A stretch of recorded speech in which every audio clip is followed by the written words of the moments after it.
I'm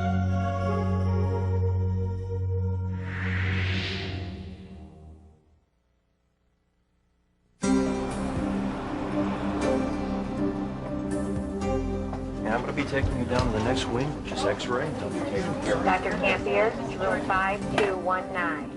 John, I'm not real happy where his pro time is. Why don't you give his doctor a call and change that Coumadin order, okay? Okay, I'll do that. All right, I got to go down and see Mr. Wilder. Oh, okay. Hi, how are you? Dr. Garahe, OR stat. Dr. Garahe, OR stat. Code red, 843. Code red, 843. Code red. 843. We have a code red on center 8. Center 8. Don't worry, you'll be fine. But I can't walk. What's the smoke? I'm going to help you. You don't need to be concerned. Don't worry, Helene. You're going to be okay. Code red, center 8. Don't worry, Renee. I'm taking you to an area of safety. We're going to get you out. Sandy, let me help you out. Thanks. Just going straight down. Okay, Trent. Now we're going to pull you out of the room. We'll bring you down to a safe spot. You'll be okay.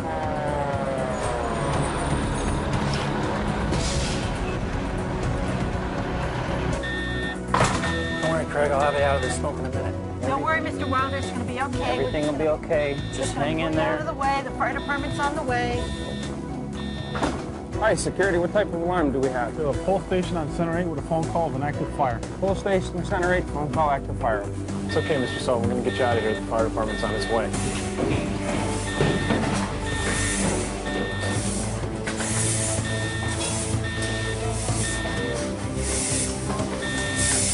Hey! Got a fire in the room! Fire in the room! Fire in the room!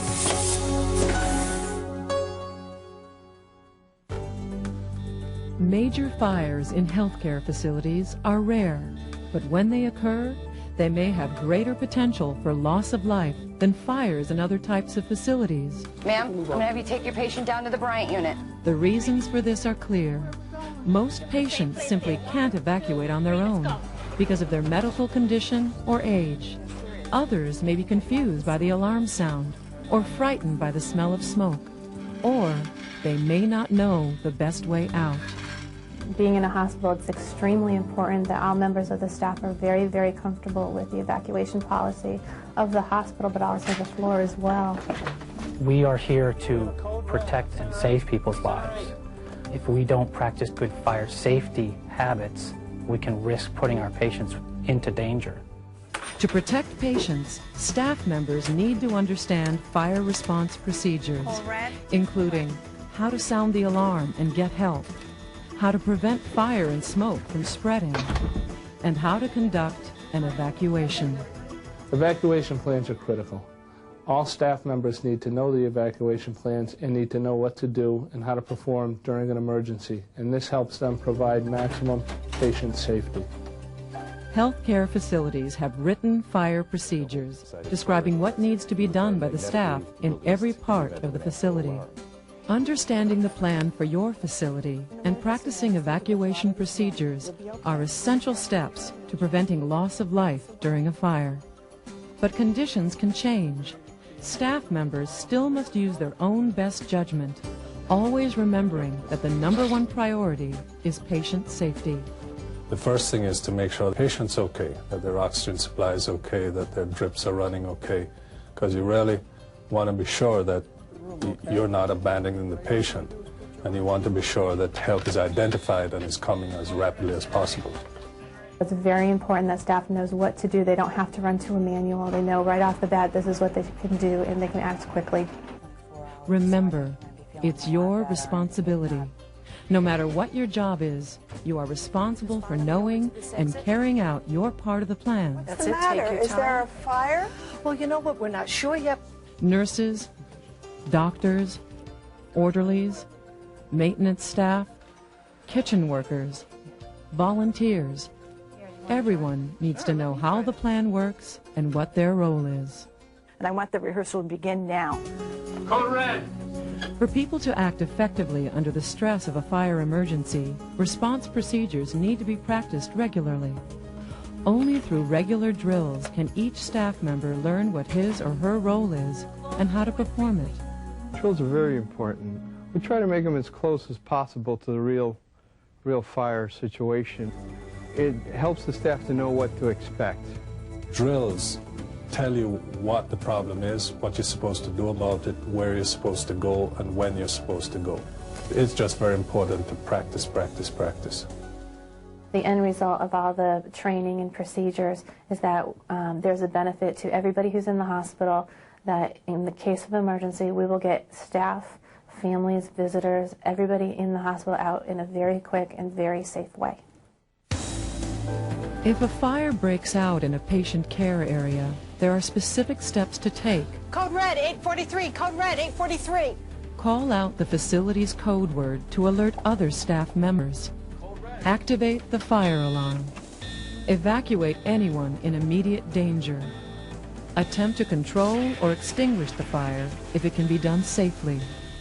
Close doors to contain the smoke and fire. Once a fire has been contained to the room of origin behind a closed door, never reopen the door or attempt to re-enter the room to extinguish the fire. Then, evacuate the smoke compartment as directed by the person in charge. Healthcare facilities are divided into smoke compartments. Between the compartments are smoke barrier doors. When the doors are closed, they prevent smoke from moving into another compartment. If all doors are closed, the fire will be confined to a limited area, and patients will be safe in adjoining smoke compartments. Smoke barriers are crucial because smoke is so dangerous. Most people think the danger in a fire comes from flames, but it's the smoke, which can travel quickly to areas far from the fire, that kills most people. With the fire comes toxic gas and smoke. Smoke is probably the most dangerous part of a fire. It acts quickly, it will deprive you of oxygen, and it can kill you within minutes. That's why response plans emphasize moving people out of smoky areas and preventing smoke from spreading. We close doors during emergency procedures because we need to make sure that the fire and smoke does not penetrate through that door, and so when the patient's behind the door, they're safe. As part of knowing your fire response plan, it's important to learn which doors in your work area are smoke barrier doors. Smoke compartment doors are designed to segregate an area of the facility. That way, if a fire starts at a particular wing in the hospital, the doors will close and trap the smoke in that wing, and it will not spread to the other areas of the facility.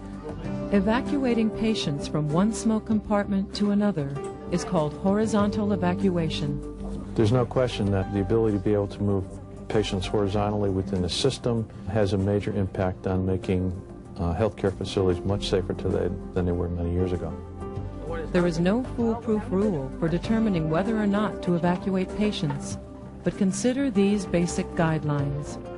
If the fire is small and can be quickly contained and extinguished, then evacuation of the smoke compartment may not be necessary.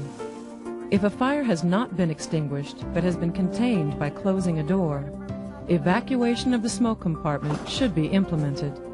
Fire extinguishers should only be used on small, controllable fires. If the fire is not controllable, close the door and get away from it. In general, evacuate patients who are closest to the fire first. Move them horizontally into another smoke compartment. Staff members in the adjacent smoke compartment should be ready to assist evacuated patients. Always use the fastest, most convenient means to evacuate the patient. Wheelchairs, gurneys, or stretchers are one alternative, but usually there aren't enough of them to evacuate everyone, and it will take valuable time to get more. Often, the fastest and best method is to use carrying or dragging techniques. This takes teamwork and practice. The number of patients that have to be evacuated and the number of staff available at the time may influence whether one person or two move each patient. If there are 2 staff members available, first remove the blankets or sheets covering the patient. Disconnect medical equipment that can't be moved with the patient. Untuck the sheet toward the patient.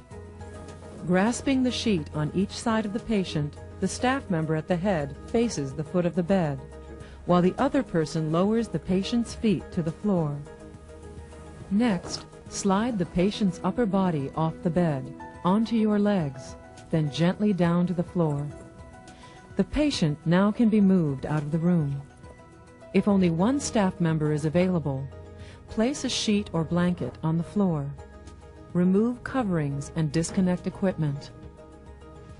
Slide the patient off the bed, onto your legs, and then gently to the floor. Then, drag the patient out of the room to a safe area. When evacuating patients, remember that different situations require different solutions. What we practiced was getting multiple babies out in a very quick situation by using a fire vest or by bundling, putting more than one baby in one crib at a time, and taking one crib with multiple babies out to get them out, as many out as possible and in the quickest way. So far, all forms of evacuation we've seen have been horizontal, beyond smoke barriers to another part of the same floor. But if fire conditions obstruct horizontal movement, your second option is vertical evacuation, down a stairwell to a lower floor or outside the building. Never use the elevator unless directed to do so by firefighters. Elevator shafts are vertical shafts and will act as a chimney for smoke, and actually pushes the smoke and helps it travel throughout the facility. There are several ways to move patients during vertical evacuation. For example, by dragging, using a straight-back chair, or by other carrying techniques, such as the two-person extremities carry. If you're alone and can't lift the patient, drag him on a blanket head first to the stairway. Then, standing below the patient, clasp your hands over his chest and slowly back down the stairs. Keep close contact with the patient and make sure one leg is positioned against the patient's back. Vertical evacuation is going to be used as a last resort when the conditions in the adjacent smoke compartments deteriorate. In any evacuation, the staff must make sure no patient is left behind. All rooms, including bathrooms and storage areas, have to be checked. Certain areas in healthcare facilities will have specialized plans for interrupting medical procedures or maintaining a patient on life support equipment. For example, operating rooms, intensive care units, and MRI and nuclear medicine areas. Each will have its own special considerations. If you work in an area where exceptions apply, it's especially important to learn these procedures. If the fire is in the room and there's oxygen being used within the room, you need to turn the oxygen off that's on the patient and remove the patient from the room. If there's a large fire on that wing, then you need to shut off the zone oxygen valve. The decision to shut off oxygen zone valves should only be made by the person in charge of the evacuation, based on knowledge of each patient's condition. In all the examples so far, only part of the healthcare facility was evacuated, always to another area within the same building. We're going to get you to safety in just a minute. But sometimes, a total evacuation of the building is required. Your emergency preparedness plan should provide information on conducting a total building evacuation. Usually, this will be initiated by emergency response personnel on the scene. Code red. Remember the essential steps for healthcare facility fire response. First, the key to how the staff should react during a fire is the facility's written fire response plan. Become familiar with the evacuation plan and basic evacuation principles, and learn what your role will be when there's a fire. If you discover a fire, call out the code word, activate the fire alarm, evacuate anyone in immediate danger, extinguish the fire if possible, close doors to contain smoke, evacuate the smoke compartment, check all rooms carefully to make sure no patients are left behind. In a fire emergency, there may be exceptions to any rule, so know the principles which usually apply. Then, use your own best judgment based on actual conditions during the evacuation. If you keep these key points in mind, you'll be prepared to safely evacuate patients if a fire occurs.